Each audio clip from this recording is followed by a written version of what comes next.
So I was driving around town and I saw a white Mustang sitting at a body shop, and I took another glance at it and noticed I could see the amber taillights. I turned into the complex and got a closer look and noticed that it was a 2001 Mustang Cobra. And it was white and it had Alaska license plates on it. I thought that was kind of odd. But anyway, as I got closer and looked around, I noticed that it had some damage to the front driver's side fender. It had been backed into or hit or something. And as I looked closer, I noticed a few odd things about it. The fenders didn't match the white paint, so it looks like it had been in an accident before, and something that was a real giveaway was that the Cobra badges were on backwards. And a lot of times that means that the car has been fixed, repaired, repainted, and that whoever put the badges on just put them on wrong.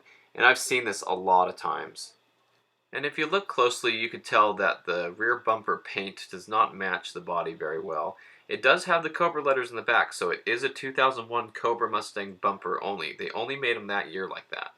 If you recall, the 99 Cobra Mustang rear bumper just said Mustang in it, and then the Terminator had a totally different bumper. And so this is the correct bumper for a 2001 Mustang Cobra. It looks just like a GT or Mach 1 rear bumper, but it's for the Cobra only. But other than that, it was a nice looking car. I looked it over and the interior was in great shape and the rest of the car looked nice. And if you look closely, those amber taillights are in perfect shape, and the third brake light looks really good too. So I believe this car was garaged and taken care of. So my assumption was that an older couple or gentleman or somebody who owned the car who was in town, there are a lot of retired people here, was visiting or lives here now and happened to get into a fender bender. Now, of course, the first thing that I worry about is that the car will be totaled out because of the value and everything, but I kept an eye on the car as I'd go by back and forth throughout the weeks, and I noticed that they started to strip the car down and get ready to repair it. Of course, my friends really wanted to go get the amber tail lights and talk to the owner and things, but all we knew about the car was that it was in good shape, and it looked like they were completely stripping the car down and that it was going to get a whole new paint job.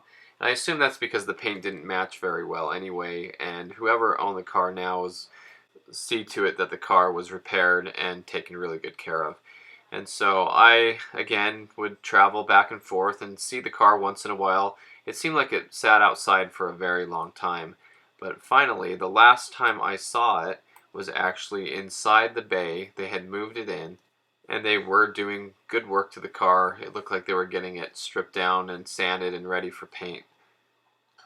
This was the last time I saw the car, though, and I've kept an eye out, and I saw another 99 Cobra that was white with a pearl paint job that I thought for a moment was the same car, that maybe they had repainted it with pearl, but it wasn't because it was a 99.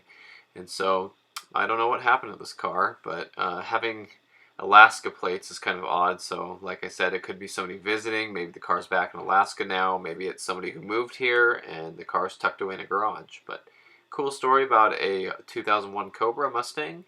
And if you like the stories, please subscribe to the channel and check out the playlist that this is in with all the other Mustang stories.